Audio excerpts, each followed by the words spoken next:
we are graced with Nate Clayburgh's presence. Super glad to have him taking time out of his day out in Iowa. Nate is the program development manager for Cedar Valley CAPS and is also the founder of Career Adventure Academy.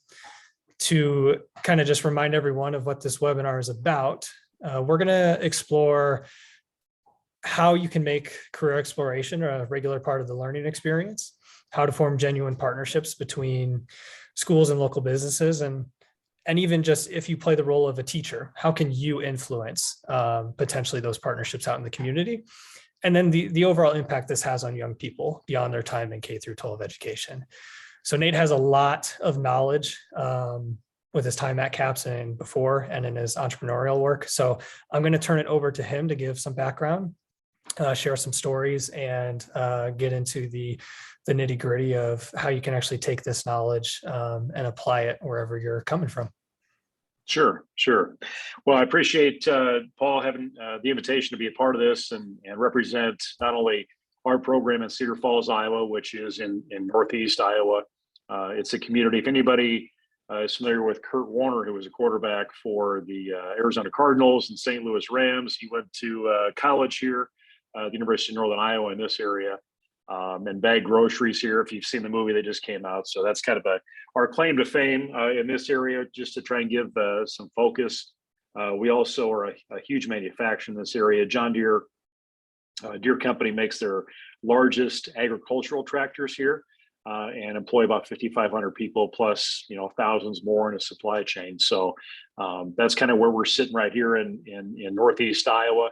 My background, and as you were talking, Paul, I was sitting here thinking there's two areas that I just kind of fell into that I didn't really plan on getting involved in. And one of them was being education. I'm not an educator by trade. By trade, I'm more of an economic developer, which is another area that I hadn't planned on getting involved in. But the work I do when it relates to education, it comes back to really that career piece that I'm really interested in and activating on, because I think back to when I was 18 years of age or whatever, Webster City, Iowa high school, and thinking, where do I want to go? Well, I want to be on the radio is what I thought. And people encouraged me. I was good at it. I loved doing it, but didn't really know what direction I could go with it. So I just assumed you go to college and get experience. And that's what I did. And it wasn't until probably a couple of years after I was working professionally in that business after college that I realized I wasn't really making maybe the livable wage that I should be making for having a college degree and the experience I did in the location I was at. So, you start looking around and thinking through of how did I get down this pathway? And then, bouncing in from a sales job to another sales job to graduate school, and then spending 10 years in the world of college athletics at Virginia Commonwealth in Northern Iowa, and leading a position there to then end up fundraising for a hospital, and all of a sudden finding economic development as somebody suggested it as an opportunity. And I have no idea what you're talking about.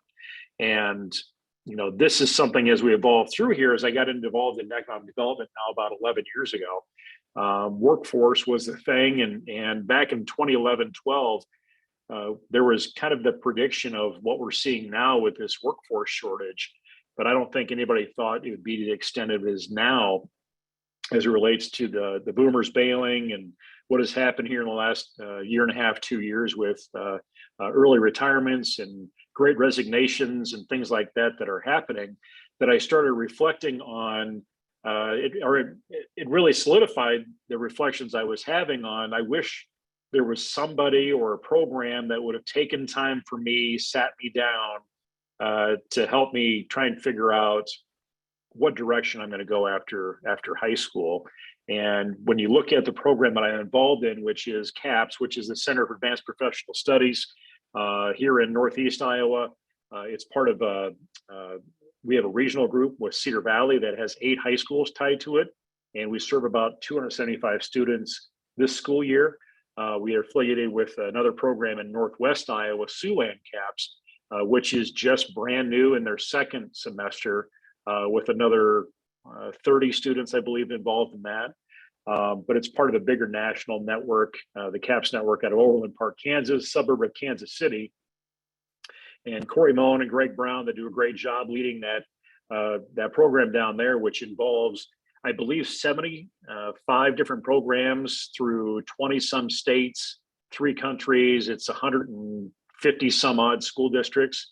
But we call it profession-based learning, not necessarily work-based learning, because that's the foundation of what we're trying to get to is the things that I was hearing as an economic developer when it comes to I need workers and people that can problem solve, that can communicate, that have critical thinking skills, that can be trained and are learners.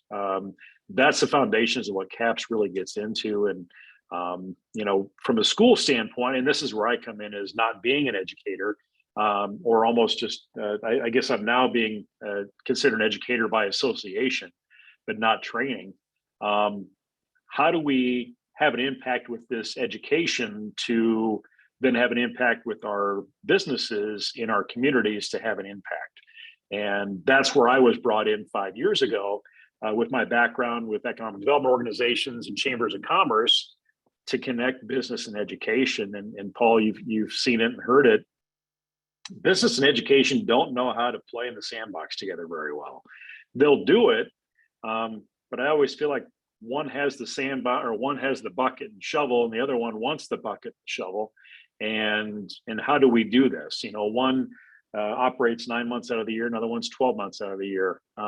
One has a snow day like we had here in Iowa on Friday. Business keeps working, school takes the day off. And it's hard sometimes to understand where everybody's coming from. And that's where I was brought in, and that's where I've found true purpose in the work that I'm doing, because when we can connect business and education together, and especially in communities, and I'm seeing even more true value here in smaller communities in rural Iowa, it can have all infinite possibilities on where things can go to expose students and teachers and even their families to opportunities that are right under their noses that they didn't know they even had a chance to be in. So I kind of went all around the clock there, Paul. I don't know if that hit any of your questions, but or points, but you may have to stop me as I get going, because I have been told I get maybe too passionate about the work I'm doing, and I just keep talking. No, it's one of my favorite things about this work. Whenever I get to talk with folks in education and do interviews and everything like that, sometimes they'll say, hey, can you send me some questions beforehand before we have this conversation? I'm like, yeah, but I promise you, once we get past question 1, it's going to go a different direction. And we typically get through about 3 or 4 within 45 minutes. So no, that background is really helpful. And I think one of the things you spoke to, right, is that personal connection of, man, I really wish I had something back when I was going through this, and just through the twists and turns of what the heck am I doing after graduating? How do I actually get the value seen that I see in myself by others out in the broader world. So I'm curious, going to the present day and with the work you're doing with CAPS, what's a story that has really stuck out for you in terms of what a learner has experienced and how transformational that experience was for them? There's just so many we get into, and we can start talking about, projects that we've had from a couple, and we call them associates. So I may say students, I may say associates, just to keep the verbiage where it needs to be. But we get into some of these projects, and we say that the projects are the fuel for the work that we do. So foundationally, with our program here in the Cedar Valley, we've got 4 cornerstones that we live by to try and meet our purpose, which is preparing students for their purpose. Which plays into the whole there's an ikigai. It's a Japanese concept for the reason for being, which plays into 4 integrated circles that combine work that you love doing, work that you're good at, work you can get paid for, and work that is that the world needs. And the thought is you can interconnect those all together. That's going to find your purpose theoretically. So that's kind of where we lead to. But in our 4 cornerstones of innovation, and when you think innovation, technology, I feel like that's where a lot of people end up going is well, innovation is technology. we think of it as it's thinking differently. So we call our students associates. We take them out of the classroom for 3 class periods each day and put them in a professional environment where they are actually working on real projects with real companies, real business professionals, and having a real impact. They're not in the school building. They've got to dress professionally. So they're showing up in business casual attire, which, we get questioned now, especially from an entrepreneurial end of things. We are embedded in 2 co-working spaces in our area, and you might have somebody wearing yoga pants and a hoodie, or cargo shorts and a t-shirt, or you might have somebody wearing, a dress-up shirt and slacks. You don't know who you're going to see. So obviously, most of us, and I think I would want to do the same thing. You want to dress the most comfortable looking, right, to try and fit in. But we say they're always being evaluated. There's always a perception that's being given to a high school student. So when you can dress professionally, and we can then guide them to communicate effectively in a conversation like we're having, Paul, or through email, or being able to give a presentation, or how they project plan, things like that, professional skills, problem solving skills. That's the foundation of what we really do, is develop them to be proficient, if not exemplary, in those skill sets, and then get them into working on projects, having experiences, that type of thing. And then our 4th cornerstone is that career exploration piece that I touched on, because the goal that I have and that we have for each student that's coming out is, and this is the key time. I had this conversation with one of our teams today. Most of our groups are seniors. We'll have a smattering of juniors in our groups. But I'm like, Christmas time, Christmas break, how many of you had that family member, they asked you a question, what was it? And they all will go, what are you doing next year? And we want them to be confident when they answer that question. And Uncle Mike says that, they're like, I've got it for you, Uncle Mike. You thought you were going to throw me, but I've got this one for you. And that they got that graduation story. And the second piece to that is that story isn't for Uncle Mike or for that family member, whoever. It's for them. It's their roadmap, if you will, in pencil, that can be changed. But when they have that down, it gives them that confidence that they are putting the work in. They've thought through where they're going. They can tell you the work that they're looking at or the job. They can tell you why it is. They can tell you how they're going to get there through training and what kind of experience is going to complement that. And then we call that the graduation story. That's the 4th piece in there, that, if they come through a high school or through schooling and are under the next step and they don't know why they're doing it, or even have an idea what it is, there's a lot of factors that have failed in that process, either at home or at school or within themselves, that, how do we set them up to be successful? Yeah, and I think, a relevant question to this, right, is when we talk about career technical education, profession-based education, whatever the local verbiage might be, there's the assumption of this is high school, this is juniors and seniors. What are your thoughts on, because I know that's obviously a CAPS focus too, but what are your thoughts on how this can expand all the way down to the kindergarten level, or at least the middle school level? Yeah, I think, it's easy to throw out some theories, right? And curriculum and frameworks. And here you go. We've got a multi-page document that has our frameworks and our playbook in it. We could post it online, go for it. Could you actually execute on it? That's where the challenge comes in. And how do you activate on it? And that's where the relationships that we've come into with our instructors and how they're trained, how our students are trained, how our business partners are integrated into our program, that all plays into that success. Talking about how do we scale, and that's a big conversation we're having right now. So I've been involved in this for 5 years. I was brought in, like I said, to help make connections in a meeting in December of 2016, and met Ethan, who my partner, that was in a math classroom at the time. He got identified as the teacher for this program. And we both came in saying, I have no idea what we're doing, but we're going to figure it out based on some of the frameworks we had from the CAPS network. That we started, throwing stuff against the wall to see if it works, trying things out. We had that freedom. And Paul, that's the big thing, is how can schools, no matter private or public or at home or whatever, how do you have that freedom just to try things? How do you have that freedom and risk of failing, the F word that no one likes to bring up in schools, that you don't, you learn through failure. I always use the example of, remember WD 39 wasn't good enough. WD 40 is where it was at, through all of the trials that they had. The light bulb, Post-it notes, whatever you go through, things didn't work. Actually, what Post-it notes is actually a success from a failure, of how 3M had put those together. But, how do you scale from this? Because as we came in and,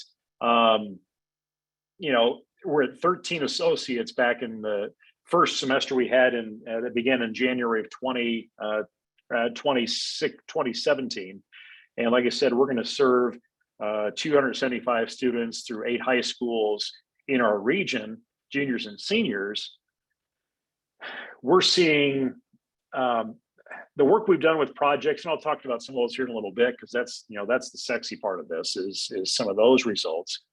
But now we have some of those lower level, I don't want to say lower level, but elementary, junior high, middle school instructors are paying attention to what's happening because we've showed them the results that we can do. It's not just look at our test scores, look at how many students we have in our classes. Because I will tell you, sometimes we feel like we don't have enough in some of our teams, that I know in one of our rural schools, they had 2 last semester. They have 4 this semester, which some of those smaller schools that have 50 in a class, that's pretty good.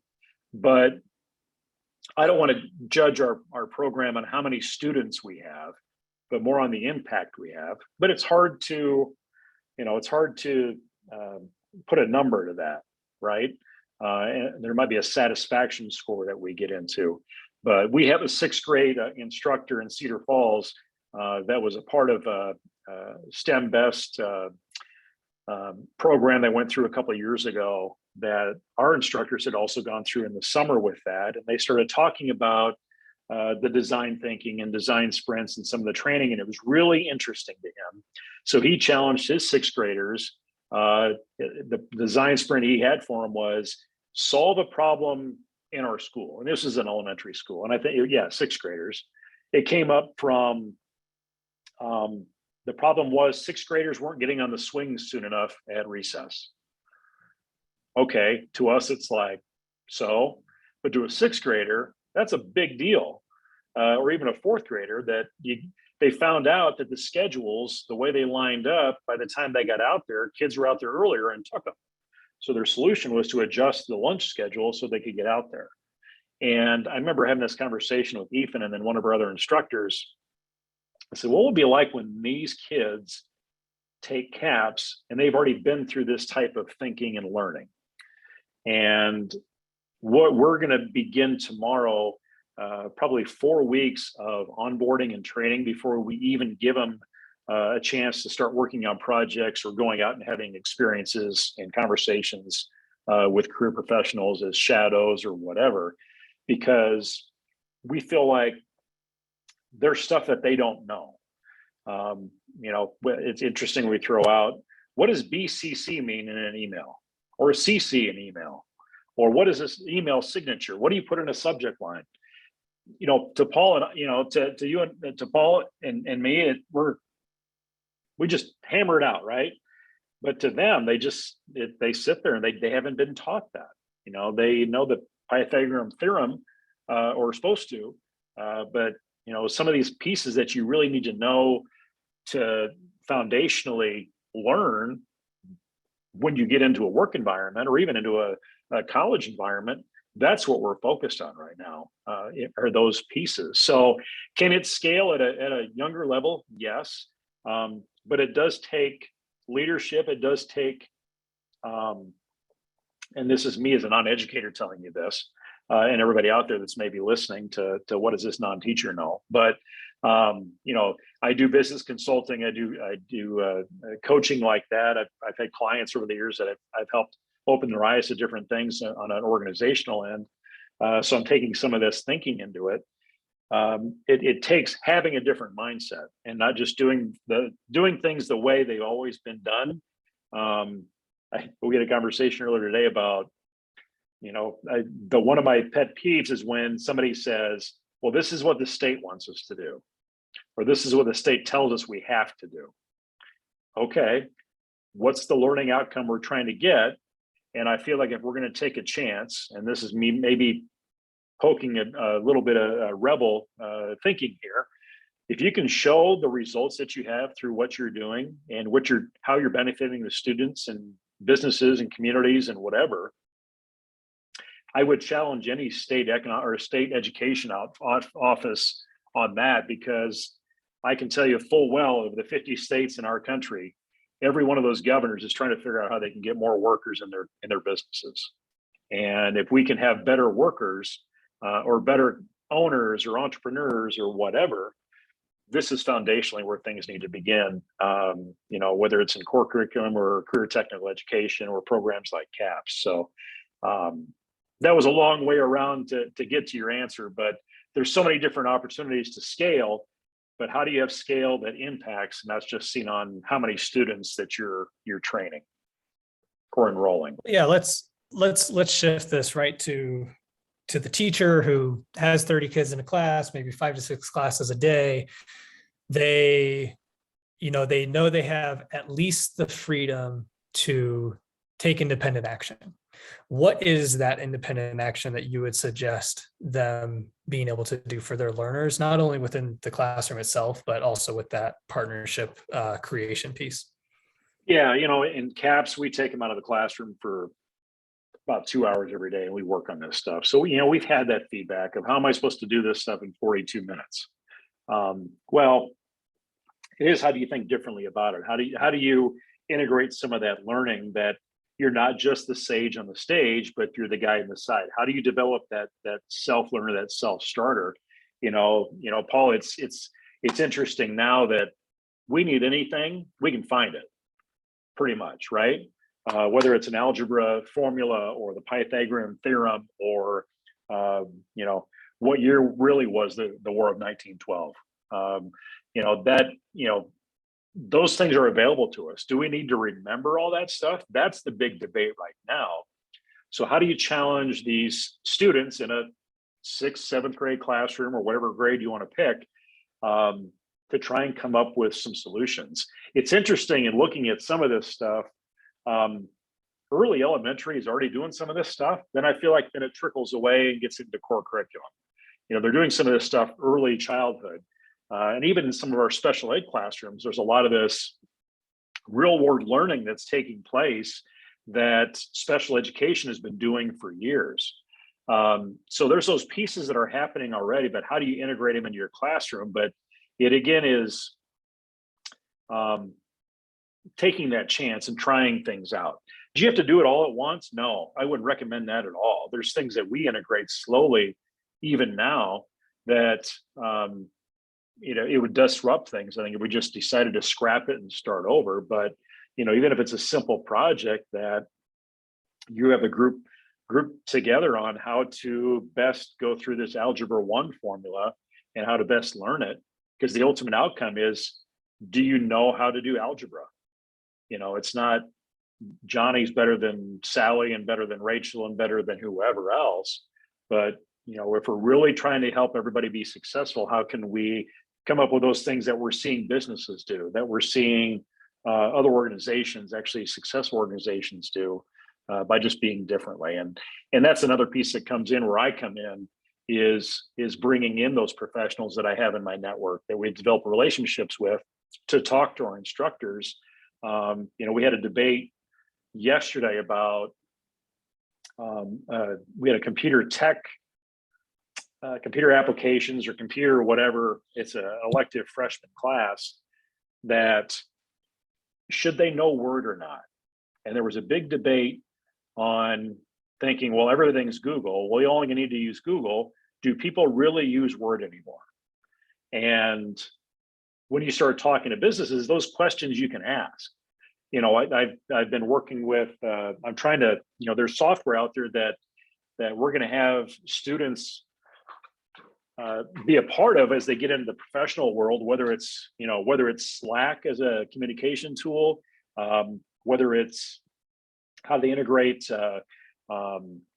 marketing software like Buffer or Kajabi, or use of Salesforce and customer resource management software. Those are all things that foundationally you could get involved in, that you're going to learn some extra skill sets on. How do you write an email? Should that be in a business class, or should that be in an English class or a communications class?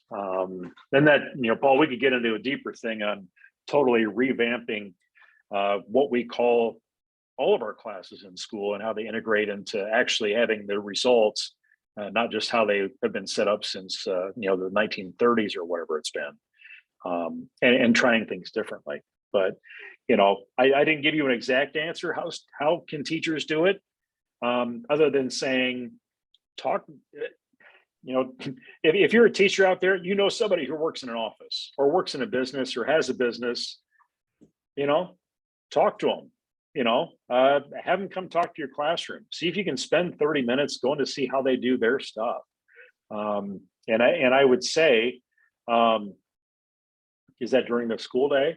Maybe there's a no school day that you can actually go above and beyond outside of your contract to see how you can go learn what's happening in the real world and bring that back to the classroom. Yeah, I'm glad you brought up that last point, because I was going to reflect on how we talked about, count the number of kids you have responsibility over, count the number of parents or guardians they have. There's your first circle of, what do you do? Yeah. Like, Yep. what do you do for work? And regardless of what that work is, right? Whether it's in a conventional office setting or whether it's more of a blue collar setup, like all of that exposure is so important. Some kids just get it through naturally working for years and years, from let's say age 13 through graduating, and other kids are totally screened from all of that. And so, those local exposure opportunities are huge. And then obviously with the digital world we live in and the connections we can make, you can get somebody on from who's working in NASA down in Florida or something. Right. Right. So those ideas and experiences just keep building as you keep exploring. And a story I like to share in this space too, I was on a call with someone about 3 or 4 years ago who was doing different things as a principal, and was told by a superintendent, hey, in 2 months, I need you to start an internship program. Like, this needs to get going. He had nothing started. He's like, yep. I got to do this in 2 months. And so we only had a month to start CAPS, so I can relate to it. Yeah. And, if you talk to people who started independent or charter schools or things like that, where it's like, boom, we got approved, we got 2 months to get kids in our programs. Sometimes those deadlines can really push you forward. And just knowing that something like a CAPS network exists, knowing that for those who are listening, like Nate is a resource. Corey Moan, who's part of the CAPS network, is a resource. These folks are so generous with their willingness to share and be in these conversations all the time because of the passion they carry. Folks here at Thrively, we're the same way. The thing that I love about the team I work with is, obviously we're focused on a specific product that we're trying to provide educators, but we all come from a background of experience, whether it was directly in the classroom or at a national level of community work that is just great brains to pick. So I think one of the things is seeing ourselves outside of the bubble of education and understanding how much that's impacting the waterfall effect. It's funny when you get into conversations and start talking about, where do you start transformation in a society? And, some people will say, well, I think it starts in education, or I think it starts in business, or whatever. Regardless of which area you pick, the second you get deep into it, there's so much overlap. Like, it's hard to make a real claim that, it starts here. So I think understanding the position you're in, and then taking advantage of the resources you have available wherever you're at, and just get started.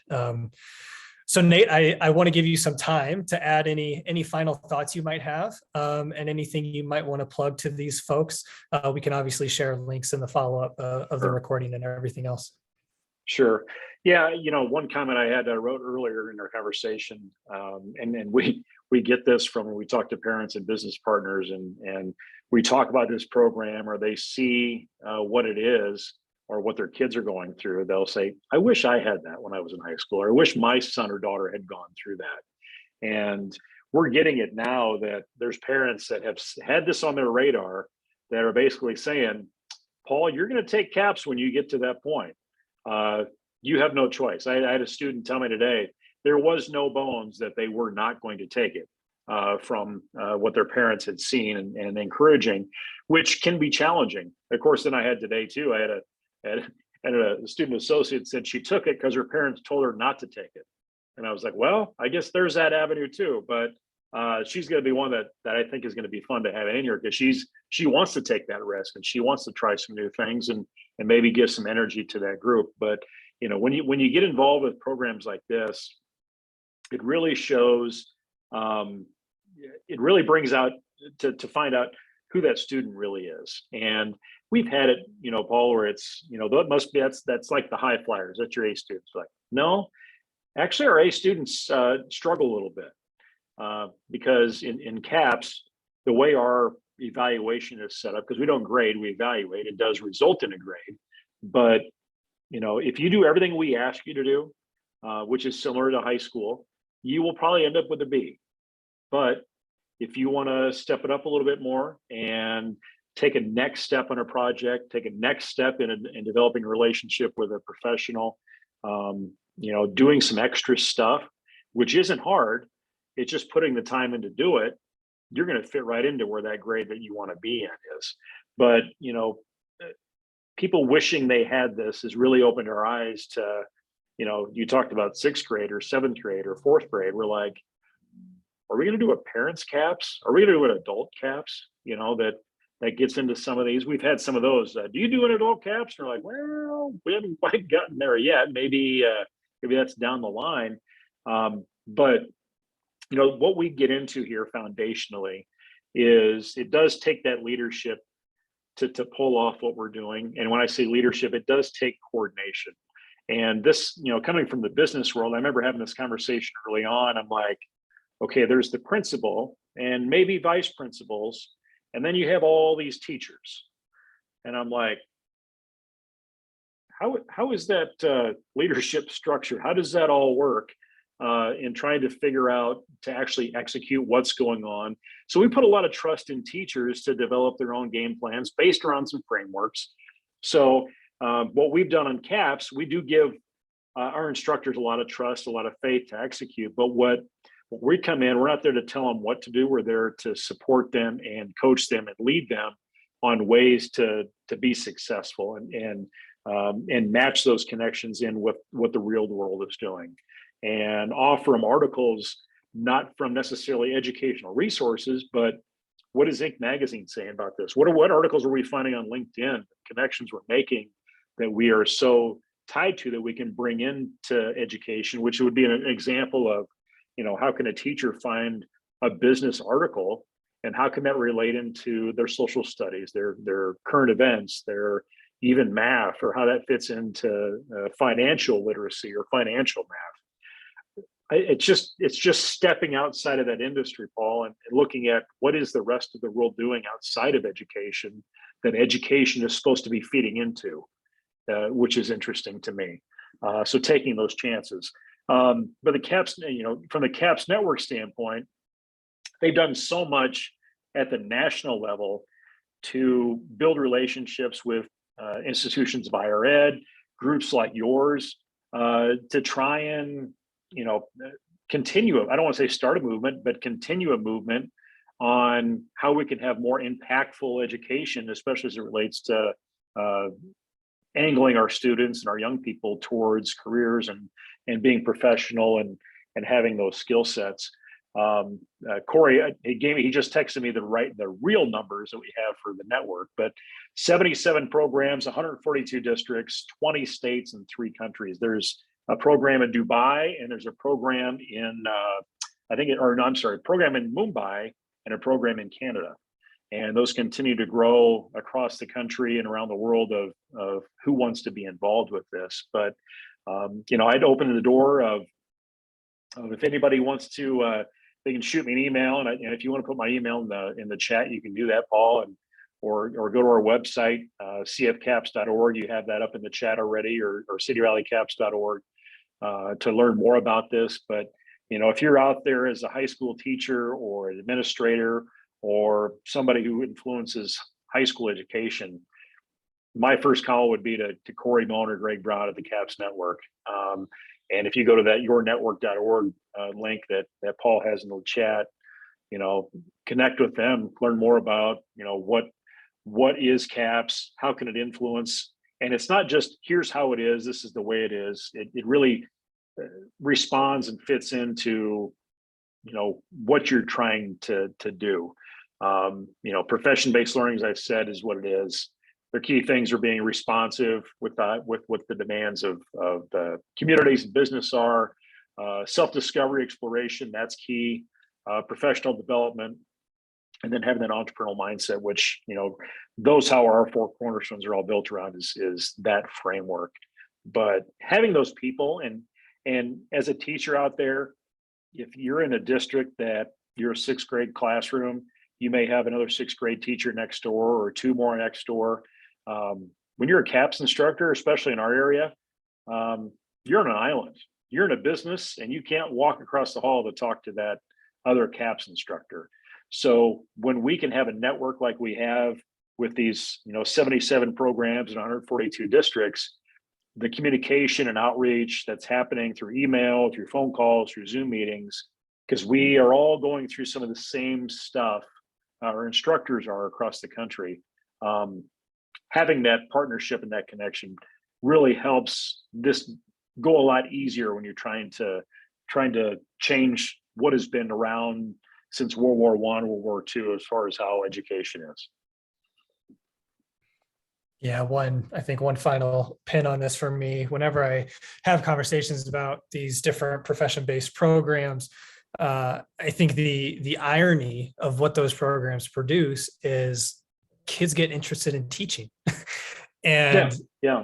It's one of those results that given the state of teacher shortages and things like we're seeing across the country right now, to hear a kid say like, I went from thinking I was going to do X to becoming a teacher because of the influence that I had from my educators who followed my strengths, who exposed me to all these different opportunities. I just want to give other kids that exposure, like that. It's just an incredible thing to witness. That's something right here that I see in CAPS, and I see through my own coaching through my Career Adventure Academy. People are drawn to areas that they've seen professions help them and have an impact on them. Whether it's been through medical or it's been through teaching or through something that they have just been influenced by a technology or a machine that just has had an impact on them. And you can present a different type of learning that really does excite kids to explore. And education is one that we do need to pay more attention to. But we also, to keep and retain good teachers, we also have to think how we're going to evolve what teaching is to keep up with the newer generations that are teaching it, to the newer generations that are sitting in those desks, in those classrooms or learning environments, however you want to term it. Yeah, absolutely. Well, Nate, thank you so much for your time. Folks, you have his email in the chat there and the link again to the general CAPS network. Feel free also, I'll go ahead and put my email in there if you guys have any technical questions. And I'm on all the social medias. Connect to me on LinkedIn is kind of my key one that I'm at. Otherwise, it's Twitter, Instagram. But excellent. Find me on LinkedIn. That's where I like to play, I guess, out there in social media land. So I invite you to connect and let me know that you joined us here. But I appreciate the time, Paul. Awesome. Well, Nate, thank you so much. And everyone enjoy the rest of your evenings. And we'll see you all in the next one. All right. Thank you. Bye.